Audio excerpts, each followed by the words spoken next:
Hello everyone at the vinyl community.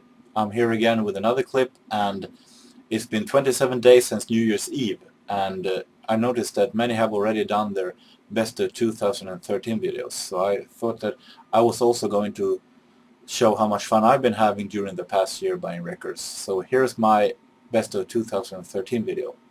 I'm going to do this in a very special way. I have picked out 6 records and 6 buying moments that I have rated in a kind of chart from number 6 all the way up to number 1, the number 1 buying moments and finding from 2013.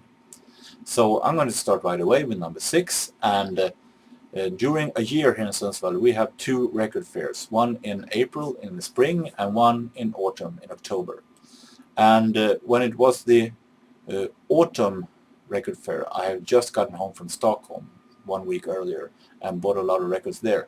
So I said to myself that I was going to take it easy and not buy any expensive records, because I was a little afraid that I was going to make myself too poor.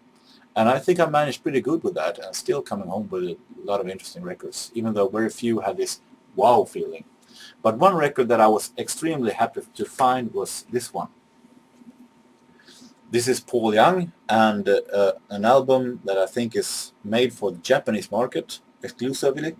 The live edition is the title of the album, and it's a live album and a mini album with 5 tracks. And the interesting thing here was that it was sealed, it was not opened, and the album is released in 1985. It still has, you can see here, it still has a little promo for his then new album, The Secret of Association.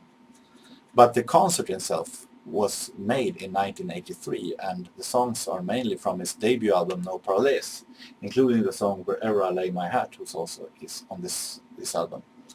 I said in the previous clip that I'm not searching for odd releases, something like that. I buy mainly for the music. But when I do find special albums and it's not too expensive, I'm very, very happy to find it. And I think this was one of the moments. Number 5 now, and a very sad moment during last year. The only record store here in Sundsvall, Harvest Records, were shut down. We now don't have any record store here in Sundsvall. However, we have a lot of second-hand stores, but not a real record store. But in October, 1 month after the record fair, they had a 50% sellout, and I bought a lot of great records there, and I definitely think it was the moment during last year when I bought the most records, and a couple of those records also is going to be higher up in the chart. But a record that I was very happy to find was a record that I actually had before on CD. It was released on a low-budget label called Giants of Jazz. They have a series where they're releasing old historical jazz concerts, and it was this one. This is a prestige release. The greatest jazz concert ever is Charlie Parker and Dizzy Gillespie and their famous Massey Hall Toronto concert from 1953. Fantastic concert. One of the best jazz concerts that I ever heard, definitely. And I definitely like the song Salt Peanuts. 7 minutes long and not boring 1 minute. The interesting thing about this release, comparing to the CD release, is that this album contains 4 tracks with Bud Powell Trio that aren't on my CD. So I was very happy to find it just for that. But on the other hand, the CD also contains tracks that are with Bud Powell Trio that aren't on this album, so I'm still dependent on the CD version. But I was very happy to find this fantastic, marvelous concert on vinyl, definitely. Not too expensive either, about $4 or $5, 50 kronor. During the same sellout, my new interest for 70s soul was definitely being fed. So I was able to find these two, and this is two records, but it's with the same artist, and it was bought at the same moment, so I rate this as on the same place actually. The fourth place here is The Miracles, as in Smokey Robinson's The Miracles. This is Do It Baby from 1974, released on Motown, and the album Miracles from 1978, released on CBS, that also contains Stevie Wonder. Definitely this has made it to the fourth place, mainly for the music, because it's fantastic two albums. Very smooth, very relaxing ballads, and also very groovy and funky, faster songs. Definitely a great moment I had when I was listening to these one. Fantastic albums. Number 3 now, and a record that I actually thought I was never going to find. I've heard about it, but I definitely have never been able to see it anywhere. And it is a very interesting album with There Is No Orchestra. There Is No Orchestra was a very temporary band with Orup, the Swedish pop king, before before his solo breakthrough. And he had this album together with Kia Berg, who was a very well-known TV personality here in Sweden back then. In the early 80s, they were part of a group called Ubangi, but when Ubangi had split up, they had a very short career as There Is No Orchestra, and they only released this mini album, Melodier som bedårar. And I've heard one song from that when I was a kid, a song called Kyss dina pojkar, adjö, lev med mig. And I've heard about this album, as I said, but now I finally got a hold of it, and not too expensive either. $1, 10 kronor. I was very, very happy to find this one. Definitely a great moment when I found it on Fyndlaget, a second-hand store here in Sundsvall. Number 2, and another album that I also never thought I was going to see. It has an interesting story about it. In 1986 there was a radio chart here in Sweden called Sommartoppen. It was a chart, a kind of touring chart, where they had a lot of songs on the hit chart that they was touring around Sweden with. They had a radio show playing the songs on the streets and let the fans vote on the melodies on the chart, and then moved along to another city and continued that for the entire summer. And in 1986, on that chart, Sommartoppen, in the lower places of the chart for a couple of weeks, was a very strange but very funny summer song called O I Bim Bam Bop by a Swedish group called Oj 600. Oj 600 was a band consisting Silversurfan and Stig Wig from the band Dag Vag. Oj 600 was a band that they had when Dag Vag had split up for a couple of years in the late 80s. That song, when it left the chart a couple of weeks later, I never heard from again. I made a cassette recording of it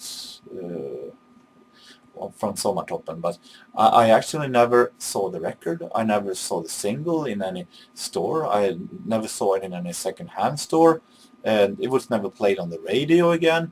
It was like nobody ever heard of it. The only living proof for its existence actually was this cassette recording. So I almost gave up hope until last summer, when on a second-hand store I was able to find this one. A 12-inch maxi single with this song that I've been searching for since 1986. O I Bim Bam Bop, Oj 600. You can never imagine how happy I was when I found this one. I wanted to dance on the streets when I left the second-hand store.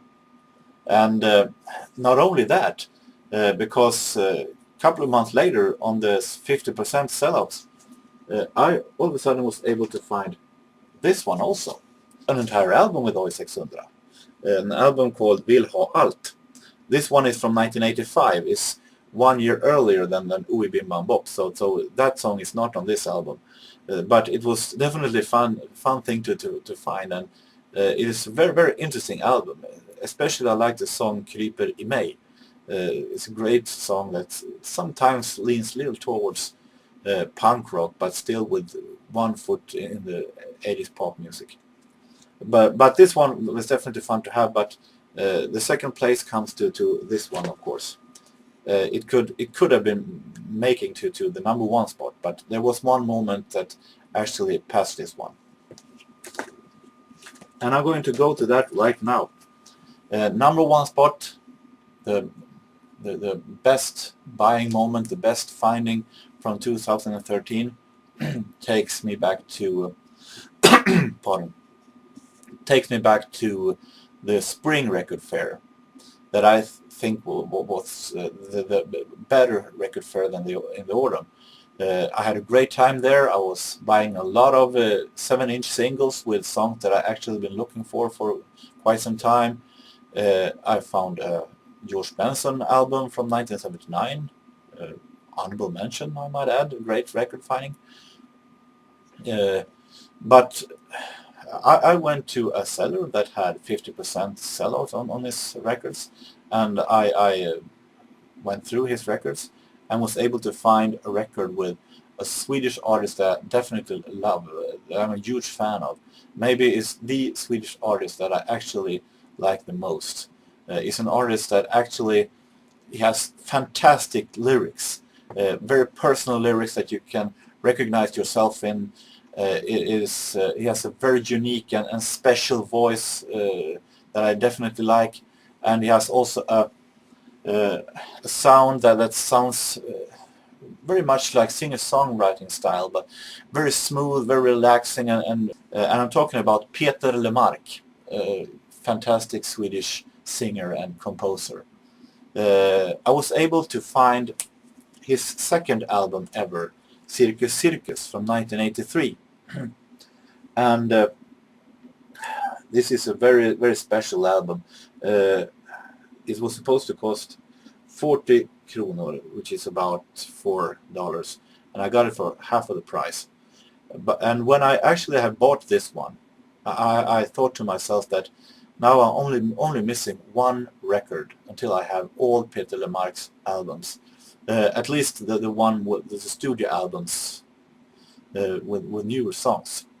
I'm missing still an album where he does new versions of his old songs, but it was the last.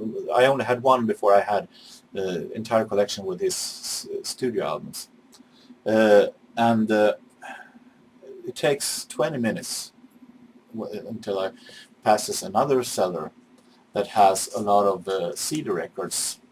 It was sealed, it was unopened, and they were extremely cheap, about 40-50 kronor. It's about $4, $5, which is very strange because normal CD in Sweden costs about $17-18, 170, 180 kronor. And all of a sudden on the shelf there, I was able to find the very album that I was thinking about 20 minutes earlier. The last piece of the puzzle before I had all Peter Lemark's studio albums. His latest album, Svag doft av skymning. This one is a fantastic album. And not only is this a great buying because of the buying moment, but also because of the record itself. I'm going to say that this one, Cirkus Cirkus, is definitely no masterpiece. I may even consider it the worst Peter Lemark album ever. I know I'm having probably Peter Lemark himself also agreeing with me. It is interesting sound. It's sounding not too unlike what Heaven 17 or ABC did at the same time, but the melodies are okay, but the lyrics are horrible. The lyrics is definitely a joke. So not a masterpiece, but this one from 2012, I'm talking about almost 30 years later, is definitely one of the best albums I ever heard in recent years. The lyrics is marvelous. The sound is fantastic. You should listen to the song Våra bästa dagar or Min kyrka, or the single En sång som ingen radio spelar, song that no radio will play. Definitely the best finding during 2013. So, might wonder what the year of 2014 are holding. What I'm hoping for the coming year is that hopefully I will find more 70s records. Now when I've been starting to collect that thing, I'm hoping to find more and better jazz records, because 2013 was a kind of weak year when it comes to great jazz findings. I found some great records, but it was no way near the same quality of the jazz records that I've been finding earlier years. More 80s, I hope, of course, and so on. And wouldn't actually be wrong to find more Eurodisco and trance music that I actually like a lot. So these are my hopes for 2014. So let's hope that I can show those records in later clips. So until then, until next clip, next time, I hope to see you again soon. So long.